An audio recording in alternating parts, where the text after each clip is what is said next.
Mas aquele que não ligou por algum motivo, fique tranquilo. E você que está no YouTube, sinta-se abraçado também. E eu quero ler o Evangelho de João, capítulo 6. João, capítulo 6. Abre sua Bíblia aí. E eu vou fazer uma introdução para a gente poder entrar no assunto aqui. Eu quero falar para vocês de um camarada chamado William Tyndale. William é mais conhecido como Tyndale. Ele é um nome em inglês, né? Ele nasceu em 1900 e... Agora eu não lembro agora exatamente, que eu até anotei aqui no cantinho, que eu sou ruim de data de nascimento. 1494. Eu ia falar 1944. 1494. Na época da Reforma, né? E ele nasceu na Inglaterra e ele se dedicou a fazer a mesma coisa que Wycliffe. Wycliffe fazia. Wycliffe, ele traduziu a Bíblia do latim para o inglês. Porque na Igreja Católica, naquele tempo, eles liam em latim, né? Então, Wycliffe pegou a Bíblia do latim e traduziu para o inglês. E algumas pessoas começaram a ter acesso, né? Eles viram que eles viviam uma coisa que não estava na Bíblia, né? Mas Tyndale, ele foi além. Ele quis traduzir de novo a Bíblia, depois de alguns anos já que tinha passado a tradução de Wycliffe, só que ele pegou do grego, do original, sabe? Ele achava que uma cópia de uma cópia podia ter mais erros do que uma cópia do original. Então ele pegou do grego e traduziu. Ele viveu naquele tempo que era proibido traduzir, né? E é interessante uma história dele, que ele fez mais que 1000 Bíblias, e uma pessoa saiu para vender essas Bíblias para as pessoas que queriam. E um bispo, não querendo que as pessoas lessem, pensou assim, ó, eu vou comprar as 1000 Bíblias, porque ninguém vai ter Bíblia. Aí eu queimo essas Bíblias.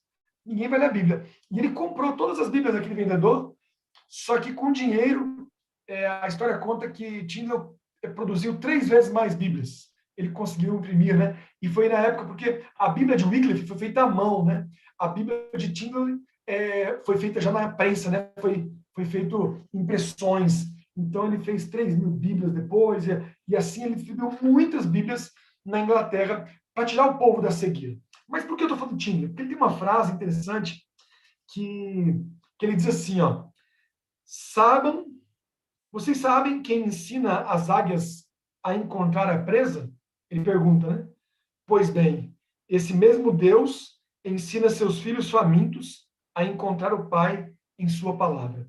Ele acreditava o seguinte, que da mesma forma que Deus ele colocou um instinto nas águias, para elas aprenderem a buscar a presa, ninguém fala para a águia que ela tem que dar um rasante, colocar a unha e pegar qual animal. A águia aprende sozinha. Ela é o instinto dela de alimentação, de sobrevivência. E ele cria que, da mesma forma, Deus colocou em nós o desejo de nos alimentarmos com o pão da palavra de Deus, de buscarmos a Deus. Esse instinto primário, esse vazio no coração. Todos nós temos um vazio, já dizia, né, alguém que eu não sei quem foi, que todo mundo tem um vazio no coração do tamanho de Deus, né? Que só Deus encaixa ali. Nada consegue preencher aquilo, só Deus. Então, com essa introdução sobre Tyndale e a vontade de buscar a Deus, tanto que ele dizia, vamos traduzir as Bíblias, e as pessoas vão buscar, elas vão ler, elas vão entender e ser alimentadas pelo próprio Deus. Vamos ler João capítulo 6, um texto bem famoso, simples, porém poderoso, né? João capítulo 6. Abra a sua Bíblia aí. João 6. Enquanto você abre aqui, eu vou ver aqui quantos estão assistindo no YouTube. E se todo mundo que entrou no YouTube já curtiu, já compartilhou, tem que virar um costume isso aí, né? Tem que costumar a divulgar, compartilhar, comentar, seguir, né? As nossas redes sociais aí dos eventos da igreja, né? Ok, já viu João capítulo 6? Vamos lá para o versículo 47. Jesus falando uma grande verdade aqui. Diz assim, ó, João 6, 47. Em verdade vos digo, quem crê em mim tem a vida eterna. Eu sou o pão da vida. Vossos pais comeram o maná no deserto e morreram. Este é o pão que desceu do céu, para que todo aquele dele comer não pereça. Eu sou o pão vivo que desceu do céu. Se alguém dele comer, viverá eternamente. E o pão que eu lhe darei pela vida do mundo é a minha carne. Jesus e seus momentos chocantes, né? Ele estava ali ouvindo os judeus murmurarem, então ele interrompe aquela murmuração e diz assim: em verdade te digo, que era uma grande verdade, né? É um aumentativo aqui, uma verdadeirona coisa, né? Muito verdadeiro. Ele diz assim: quem crê em mim tem a vida eterna. Ele começa chocando o público, dizendo que a crença nele dava vida eterna. Mas ele falou outra coisa interessante. Ele falou assim: eu sou o pão da vida. Como que a gente tem vida eterna? Interessante que Jesus pega como nós temos vida. Eu trouxe aqui no meu quintal, eu plantei aqui, ó, um pão. Esse aqui é um pão de metro, está cortado. Esse pão é feito aqui de trigo, né? Farinha integral. Não sei mais o que bota no pão. Eu sei que ele está aqui pronto, né? Esse pão, ele passou por um processo de amassar, um processo de descanso para que ele pudesse crescer. Depois ele passou pelo forno. São alguns processos do pão. Ele, na verdade, começa lá no plantio, na colheita, no moer o trigo. O pão, ele passa por um processo de, de sofrimento, vamos dizer assim, de sofrimento, vamos usar essa palavra, né? Ele sofre para alimentar a gente. Então, o pão era, vamos dizer assim, um alimento básico naquele lugar. Eu lembro que quando eu fui fazer evangelismo lá na Itália, é muito interessante a forma com que eles comem. Quem é brasileiro tem que agradecer muito, porque aqui a gente faz junto a panela, tem 100 tipos de comida diferentes, né? Você come o que você quiser, do jeito que você quiser, com vários sabores. Tem os 5 tipos de feijão, 10 tipos de arroz, 4 tipos de lasanha. Ô, saudade, hein, marido, de comer aquela lasanha, hein? E junto a panela, é bom demais. Só que na Itália é diferente. Lá eles têm uma mesa grande, né? Todo mundo senta, eles têm esse negócio de todo mundo ficar sentado, e eles colocam na mesa pão e salada. Tipo assim, alface com tomate, alface com cebola, mas eles botam as saladas, é o primo piatto, né? É o primeiro prato. E eles ficam ali comendo salada com pão. E come, come, come. Quando acaba a salada, todo mundo comeu salada com pão, vem o segundo, né? O segundo prato. E aí vem uma coisa só, assim, um macarrão, vem um risoto, vem uma lasanha, um prato. É isso aí a comida. E aí você come aquele segundo prato com pão, porque eles reabastecem o pão junto com o macarrão ali. Eles vão molhando o pão no macarrão e comendo pão com o macarrão, conversando, falando de boca cheia, igual nós também fazemos. E é interessante, porque ali eu entendi a questão do pão como alimento básico, sabe? Porque no Brasil, muitas famílias acordam de manhã, eu acho interessante passar na frente da padaria e ter uma filinha assim, o pessoal comprando pão cedo todo dia. Eu não tenho esse costume. Eu não como pão de manhã. Aí à tarde, um pãozinho fresco. Já volta para casa do trabalho com um saquinho de pão, né? No almoço, a gente não faz isso, né? Mas já pensou você no almoço comer pão também? E assim era o povo judeu. O pão era aquilo que eles comiam sempre. Se tinha um cordeiro, amém, mas com pão. Se tinha ervas amargas, com pão. O pão era a base.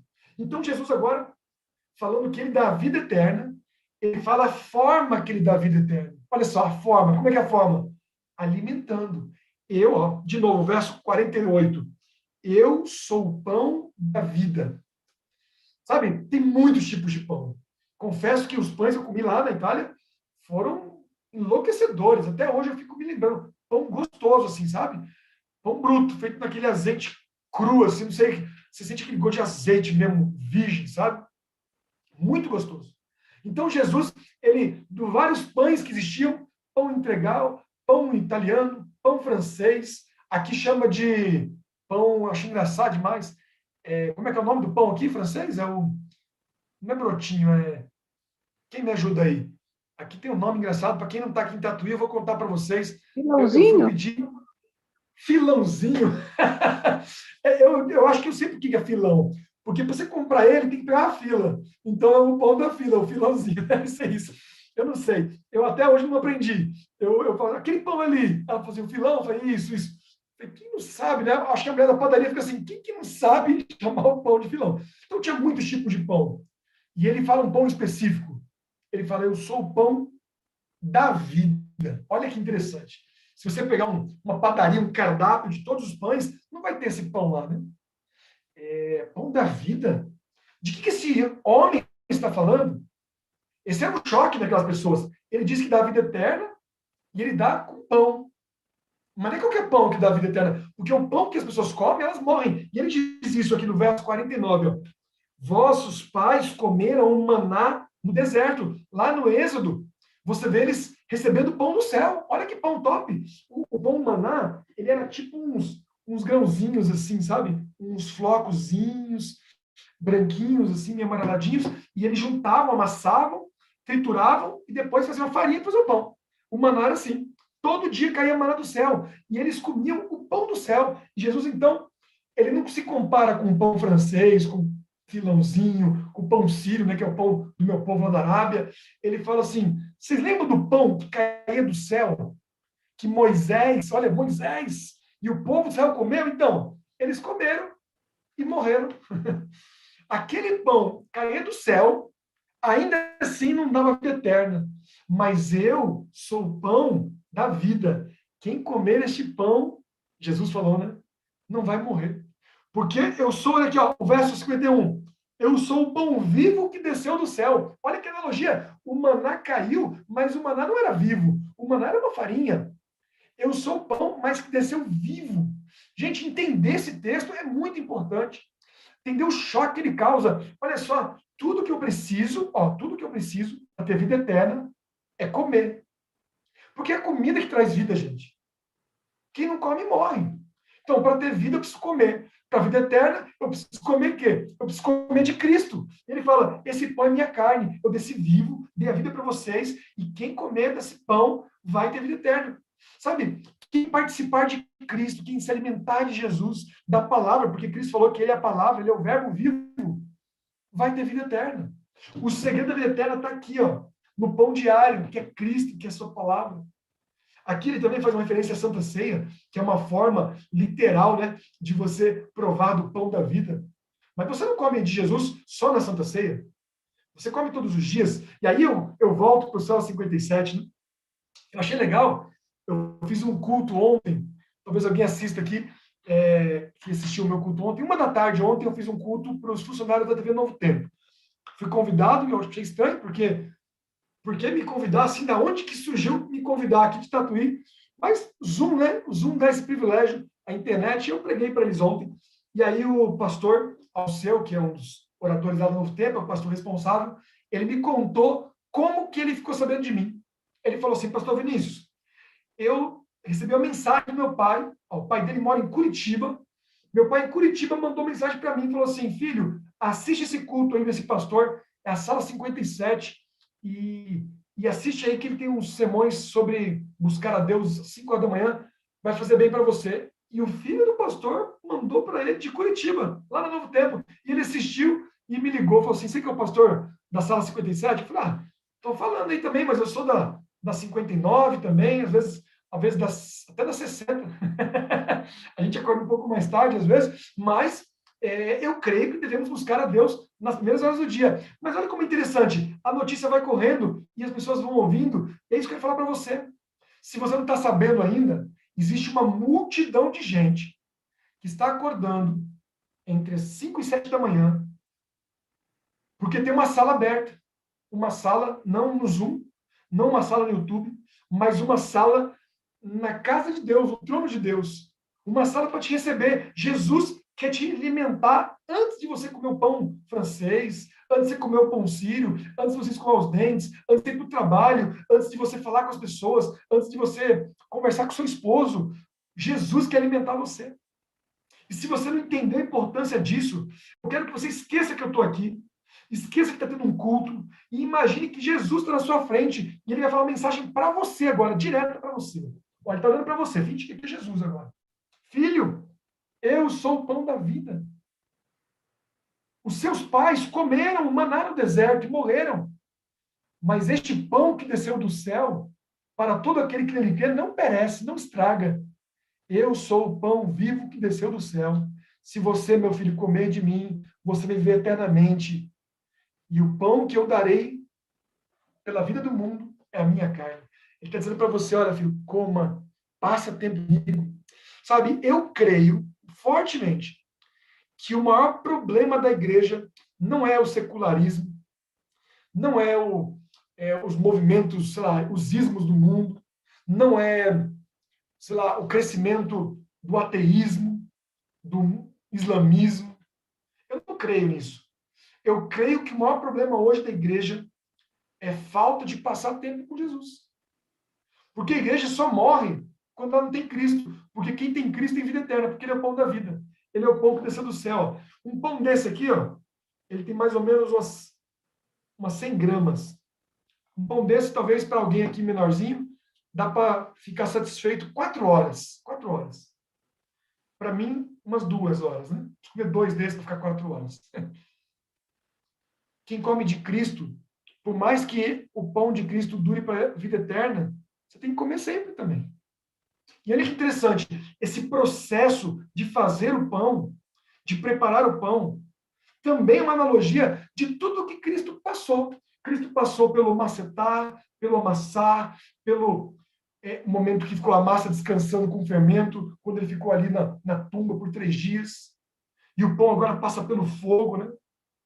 Pecado recaiu sobre ele, então o pão sai do forno, a ressurreição de Cristo. Você olha, o processo do pão é o processo de Cristo. E nós também, como filhos de Deus, que comemos do pão, que queremos também alimentar outras pessoas, não estamos isentos de sermos pisados, de sermos triturados, de sermos amassados. Mas com Cristo, amados, tudo isso é um processo maravilhoso, um processo de crescimento. Deixa eu compartilhar uma história. Eu gosto de contar o que acontece no meu dia com vocês. Vocês sabem disso. Ontem, eu visitei uma senhora com Alzheimer. Ela fez uma profissão de fé ontem. Ela era batista, mas agora vai ser adventista, enquanto ainda tem alguma lucidez, sabe? Ela está perdendo a memória e ela tinha que assinar o nome dela, sabe? Assinar o nome dela. Talvez aqui o filho dela está assistindo a gente. Filho, a nora, talvez a neta, não sei. Se estiver assistindo, um grande abraço. Mas eu quero compartilhar, porque eu achei lindo, sabe? Ela pegou a caneta e o papel para assinar o nome dela, Maria, primeiro nome dela. E ela não lembrava como é que era. E aí o filho falou, mãe, escreve aí, o filho do lado, incentivando a mãe, sabe? Então a mãe fez um M e falou, pronto. Falou, pronto o quê, mãe? Tem o A ainda. Aí ela, tá, e botou A. Foi depois, mãe. Ela ficou olhando para o papel, olhou para o filho. Ela não queria desistir, sabe? Mas ela botou a caneta em cima do papel e parou. Falou, não, mãe, tem mais uma letrinha aí, eu tenho uma letrinha. Aí ela ficou pensando, olhou para mim, eu sorri para ela. Ela ficou até um pouquinho vermelhinha, ela estava com vergonha de não saber, sabe? Mas depois ela fez o R, o I e o A. Maria. Todo mundo bateu palma para ela, sabe? Um desafio para alguém que está esquecendo das coisas, né? 94 anos, se eu não me engano, de idade. Coisa mais lindinha, o cabelo branquinho, magrinha, ela é linda demais, Dona Maria. Agora é minha ovelha. Eu fiquei pensando Jesus com a gente, sabe? A gente com a canetinha na mão, tentando crescer, tentando desenvolver, tentando ser alguém, tentando prosperar. Sabe, amados, nós somos como a Dona Maria. Eu fiquei pensando nisso ontem. Quantas coisas eu já esqueci da minha vida, eu deixo de fazer. Sabe, ontem foi uma correria danada. Eu cometi uma falha grave ontem. Eu não fiz o culto com minha família. Eu cheguei em casa ontem, era 11 da noite, cansado, e eu fiquei triste hoje, quando eu, 5 horas, juntei a família, fiz um culto um pouco mais longo, cantamos alguns hinos. Mas a gente, assim, a gente esquece. A gente esquece de buscar a Deus, a gente esquece de comer o pão. A gente, às vezes, está tão satisfeito com as coisas do dia a dia.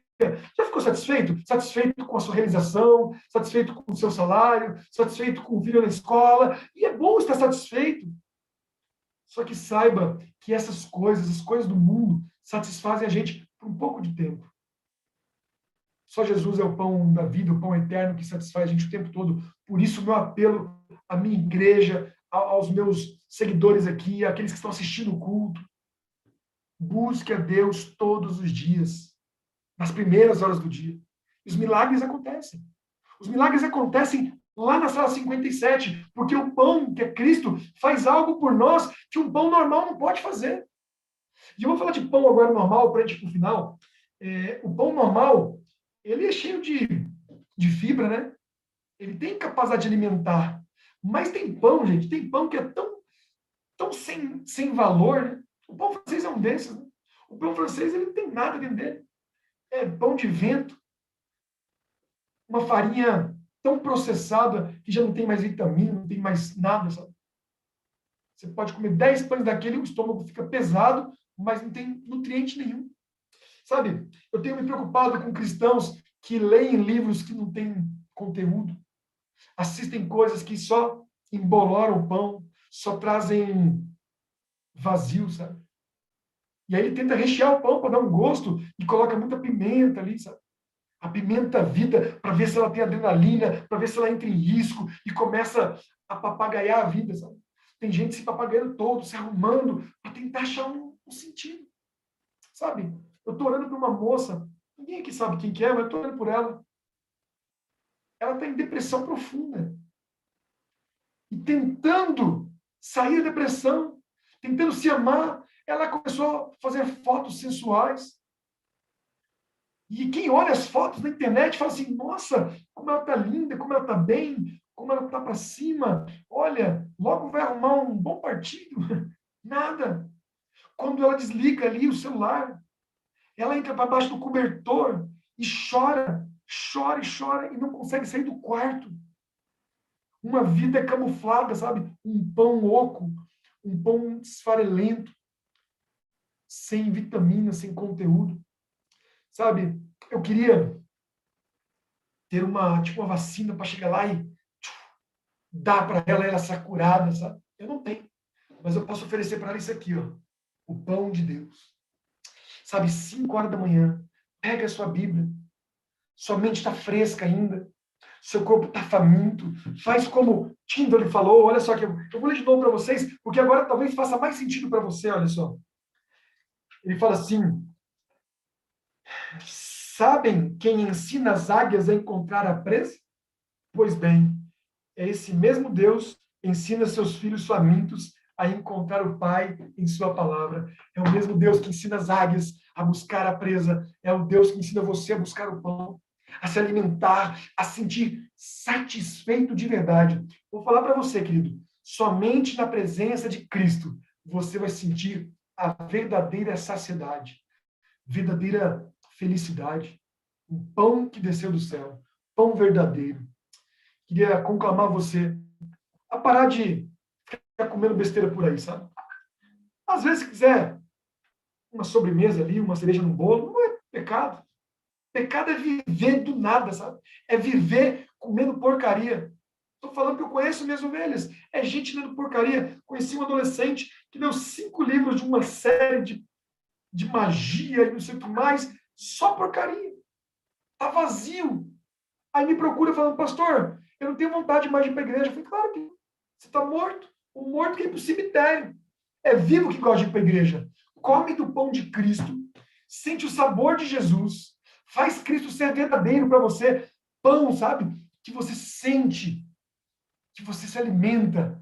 E aí você ter mais vontade de sair de casa, de sorrir, de andar, de dividir, né? Pegar um pão assim, ó, e dividir com as pessoas aqui, pegar um pedacinho aqui e falar assim, olha, vizinha, eu comi ontem um pão maravilhoso e eu trouxe para você. Eu trouxe para você um pedaço, para você ver como é maravilhoso comer de Cristo.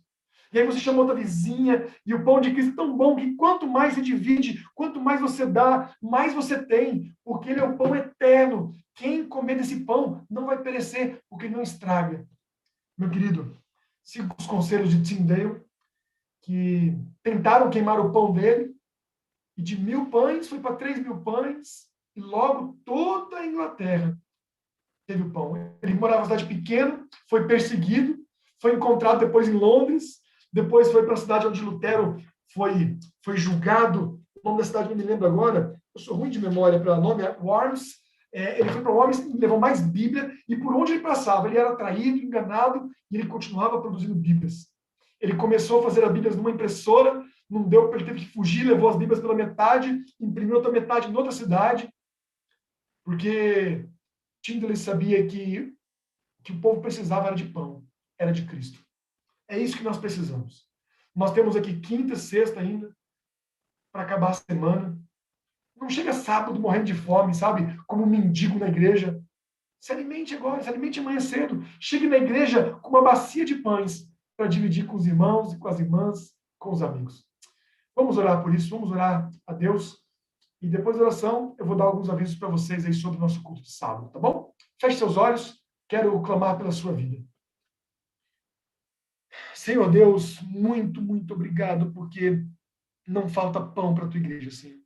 Não falta pão para aqueles que buscam, não falta salvação para aqueles que querem, Senhor, se deleitar nos saborosos pães, o saboroso pão que desceu do céu. Amado Deus, vem sobre nossa vida, nos convença, Senhor, de que não há lugar melhor neste mundo do que a tua presença logo ao amanhecer. Não há alimento mais saudável nem saboroso do que o nosso Senhor Jesus. Toma cada um nas tuas mãos, Senhor. Ensina-nos a ter deleite na sala 57. Abençoe o restante de semana que temos. É o que eu peço em nome de Jesus. Amém. Amém. Meus amados, agora eu vou acabar aqui e vou terminar de arrumar só a lista e vou mandar para o Vanderlei e para Nova Tatuí a lista de sábado. Começa às 9 horas o culto Nova Tatuí, depois escola sabatina. Quem for 9 horas já fica para os dois, mas vai começar com o culto.